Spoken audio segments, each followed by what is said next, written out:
Kami kena bantai ini, Pak.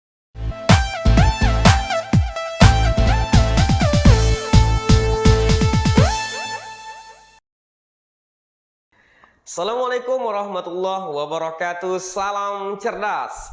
Dalam video kali ini saya akan menjawab pertanyaan mahasiswa Indonesia. Mereka banyak sekali bertanya mengenai mengapa mahasiswa dibantai pada saat sidang skripsi, tesis maupun disertasi.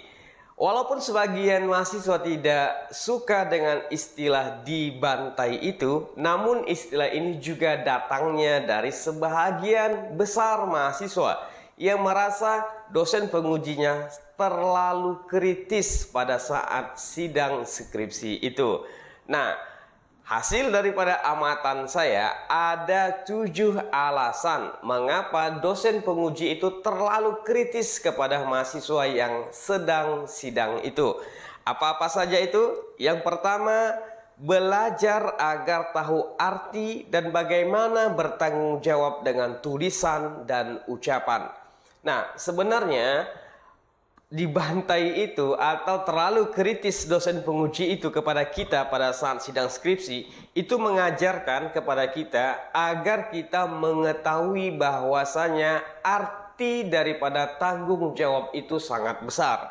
Baik itu tanggung jawab dengan tulisan yang kita tulis di dalam skripsi itu maupun ucapan kita pada saat presentasi skripsi itu, atau pada saat menjawab pertanyaan daripada dosen penguji itu.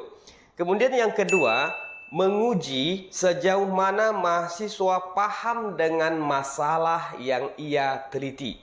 Nah, kita mengkaji atau meneliti satu permasalahan. Tentunya dalam satu permasalahan yang kita teliti ini kita lebih paham daripada orang lain. Bahkan kita lebih mengetahui daripada dosen penguji itu. Kenapa? Karena kita yang langsung menelitinya. Bahkan kita yang langsung turun ke lapangan. Kalau jenisnya penelitian lapangan.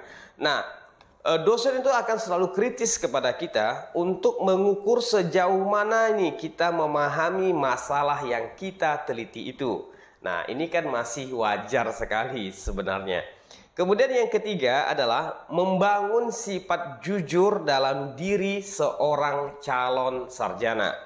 Kita sebagai seorang calon sarjana, seorang akademisi, kita harus membentuk nih karakter jujur di dalam diri kita. Ya, kita jujur di dalam membuat rujukan atau menampilkan rujukan, ide siapa itu kita tuliskan rujukannya seperti itu. Nah, termasuk juga ini tulisan kita sendiri atau tulisan orang lain yang dilabelkan dengan nama kita. Nah ya, jadi di sini ada juga tes kejujuran calon seorang sarjana. Inilah yang sering membuat dosen penguji itu terlalu kritis kepada mahasiswa yang sedang diujinya. Kemudian yang keempat adalah mengukur sedalam mana analisa dan kemampuan mahasiswa dalam menyelesaikan masalah. Nah, kita kan ada satu masalah yang kita teliti.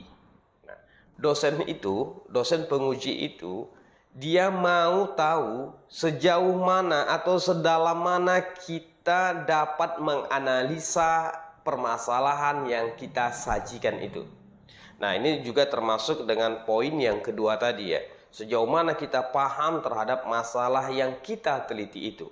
Dan sudah sewajarnya memang kita harus mengetahui, harus lebih detail lagi mengetahui bagaimana hasil atau bagaimana proses ya utuh daripada tulisan kita itu. Kemudian yang kelima, agar calon sarjana ini ya, mengetahui di mana letak kesalahan, kekurangan maupun kelebihan yang ada pada dirinya maupun kepada hasil tulisannya itu. Nah, seseorang itu kan pasti mempunyai kelebihan, pasti juga mempunyai kekurangan. Begitu juga dengan tulisan yang kita sajikan itu. Ya. tulisan itu sebaik manapun kita tulis, pasti di sana ada kelemahannya dan ada kelebihannya. Nah, jadi dosen penguji itu ingin mengetahui sebenarnya di mana kelebihan kita, di mana kekurangan kita.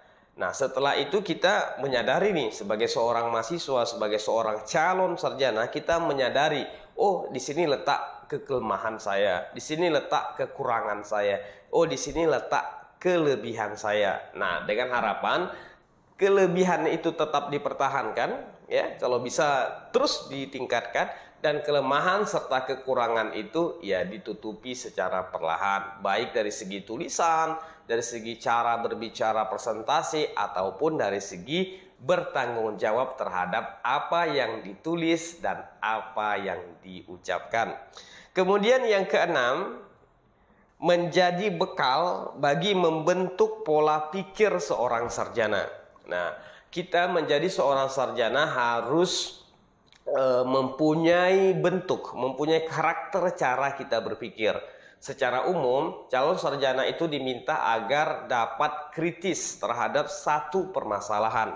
Nah, jadi ketika kita sudah menjadi seorang sarjana, kita sudah mempunyai bekal. Oh, kalau seperti ini, maka cara menyelesaikannya seperti ini. Dan ketika nanti pada saat diskusi kita di luar, di tengah-tengah masyarakat, kita akan mampu untuk menampilkan solusi yang terbaik. Nah, ini kajian future-nya ya, kajian akan datang. Mengapa kita terlalu dikritisi oleh dosen penguji pada saat sidang skripsi itu. Kemudian yang terakhir ialah agar setelah sarjana kita tahu arti dan menghargai sebuah proses. Nah, sidang skripsi itu kan juga sebagai satu proses kita. Jadi kita harus dapat nih menghargai bagaimana perjalanan sebuah proses. Banyak orang yang melihat hasil saja, banyak orang yang melihat buah kesuksesan saja, tapi jarang sekali orang yang belajar mengenai bagaimana cara mendapatkan kesuksesan itu. Artinya proses itu sangat penting sekali untuk diterapkan oleh seorang calon sarjana. Nah, gimana? Asik ya?